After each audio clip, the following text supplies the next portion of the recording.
ठाकुर जी की कृपा के बारे में सोच करके लग रहा था कि हम मनुष्य थोड़ी थोड़ी बातों में विकल हो जाते हैं, वियल हो जाते हैं। मैं आपको बताऊं, मैं वृंदावन में थी, 2020 की घटना है। हम छोटी बहन, माताजी, तीनों लोग वृंदावन के घर में थे। पिताजी आए और कुछ पैसे हमारे पास में नहीं थे।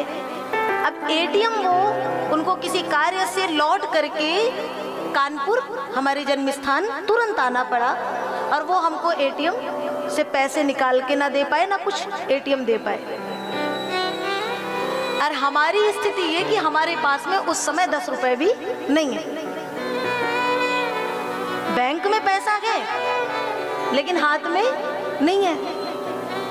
अब ऐसी स्थिति में मैं वो घटना आपको बता रही हूँ कि हमारे पास कई बार ऐसा भी होता है कि भंडारे भरे हैं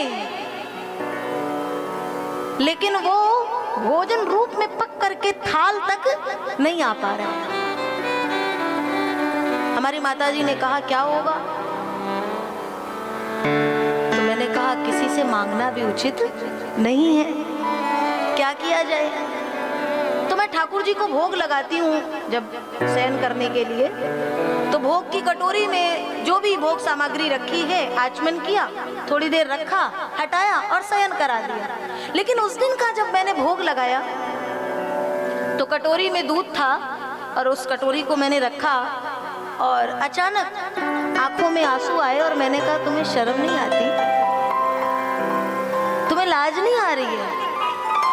हमें पूरी व्यवस्था करनी है आगे की और कल का कुछ ठिकाना नहीं है, मेरे पास इस समय एक पैसा नहीं है और इस समय पिताजी को फोन करना भी उचित नहीं है, वो आ भी नहीं पाएंगे।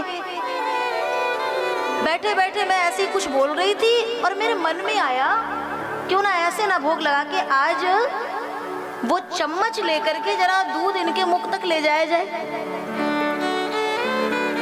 मैं ज्यादा भ्रांतियों पर विश्वास नहीं करती हूँ, किसी भी भ्रांति पर मैं ज्यादा विश्वास नहीं करती हूँ। उस दिन मेरे हृदय में आया, लोग कहते हैं ना ठाकुर जी दूध पीते हैं,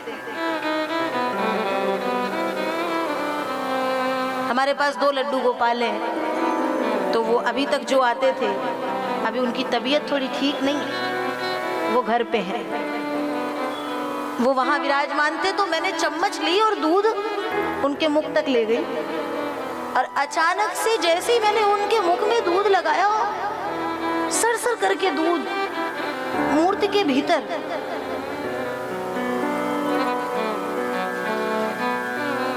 ना तो मेरे मुख से आवाज निकले, हाथ कांप रहे थे। फिर मैंने कहा एक बार और, एक चम्मच और पिलाती हूँ। मैंने छोटी को बुलाया, मैंने कहा देख ठाकुर जी आज दूध पी रहे हैं। दूसरी चम्मच दी, वो भी ले गए।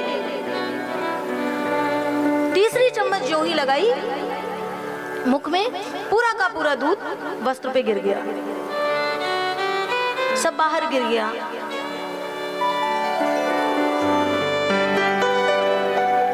तो मैंने कहा तुम प्रभु पत्थर तो नहीं हो, तुम पाषाण तो नहीं हो,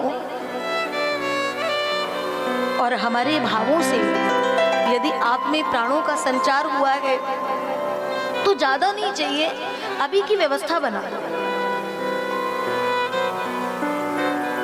अगले दिन सुबह, बहुत ध्यान से सुनिएगा, अगले दिन सुबह जब हम जागे तो छत्तीसगढ़ के कुछ भक्त वो पूरी बस लेकर के वृंदावन आए थे। उन्होंने फोन किया, बहन जी आप कहाँ पे हैं? मैंने कहा इस समय वृंदावन में ही, दर्शन करना चाहते हैं, कहाँ मिलेंगे?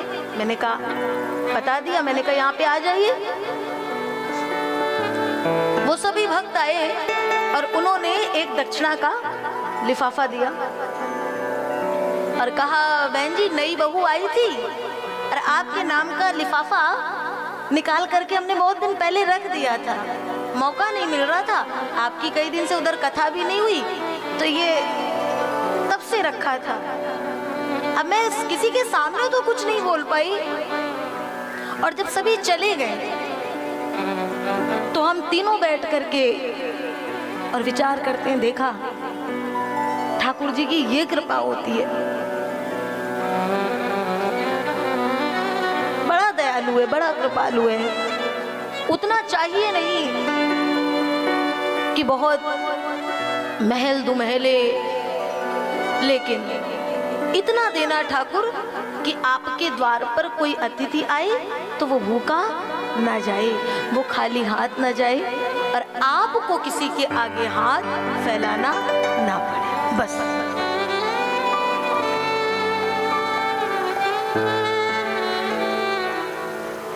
और कई बार जीवन में ऐसा भी होगा, फिर आप चीजों को दूर करने लगोगे, अब नहीं चाहिए, अब नहीं चाहिए, और तब वो चीजें आपके पीछे पीछे दौड़ेंगी, भैया ले लो, भैया ले लो। अभी हमारे साथ में ऐसा होता है कि अब नहीं चाहिए।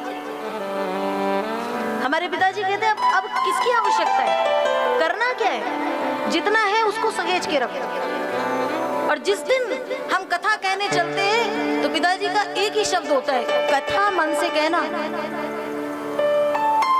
कथा हृदय से कहना, बाकी देने वाला वो है। इससे ज्यादा की आवश्यकता नहीं है, बहुत दिया उसने। तो इसलिए ठाकुर के जब हो जाओ ना तो छोड़ दो सब कुछ, उनके ऊपर छोड़ करके और निश्चिंत होकर के चलो। जब मैं यहाँ आ रही थी तब की घटना बताती हूँ। आज तक हमने कभी अकेले ट्रेन में सफर नहीं किया, पिताजी हमेशा साथ में रहते हैं। कुछ 2-4 कथाओं से वो नहीं आ पा रहे हैं तो कोई ना कोई अपनी टीम में से कोई भाई रहते हैं साथ में, लेकिन इस बार कुछ ऐसा हुआ कि हमें ट्रेन में अकेले आना पड़ा। पिताजी इतने चिंतित, उन्होंने 4 बार कहा हम चलते हैं। तो मैंने उनको बोला ठाकुर जी है ना, तो आप थोड़ा विश्वास रखो।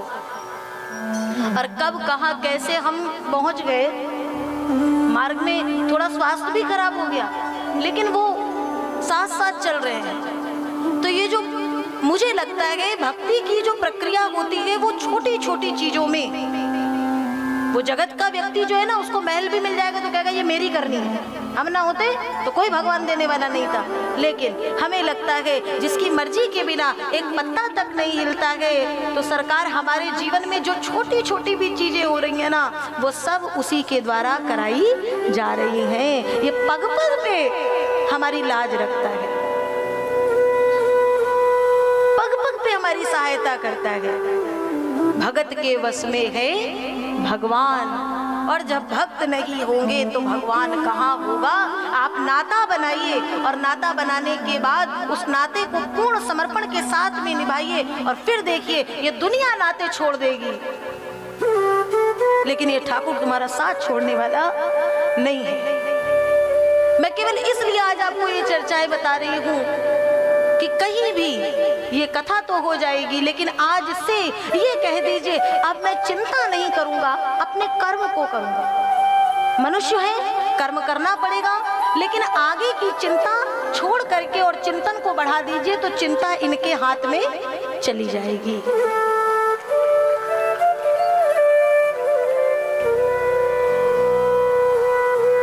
प्रबल प्रेम के पाले पड़कर प्रभु को नियम बदलते देखा, और अपना मान टले टल जाए पर भक्त का मान न टलते देखा। जिनकी वक्र भ्रकुटी के भय से सागर सप्त उबलते देखा, उनको माँ यशोदा के भय से अश्रु बिंदु द्रग ढलते देखा।